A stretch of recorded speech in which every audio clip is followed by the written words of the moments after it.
Welcome to your home in association with Woodie's, where we show you how to transform your home with a few simple changes.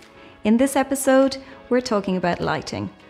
Maximizing and manipulating light is one of the most important tasks of an interior designer.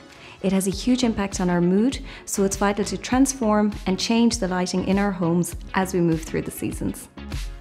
Winter light is fleeting, but its low aspect often allows it to penetrate deeper into our homes.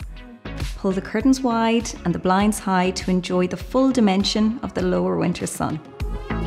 Come nightfall, we're aiming to create an ambient lighting atmosphere that emits soft, warm light and cozy feels.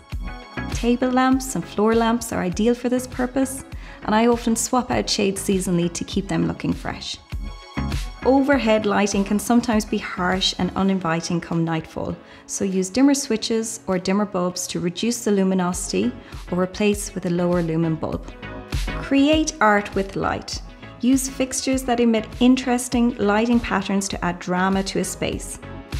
So, why not shed some light on your situation with a range of lighting options at your local Woodie's store?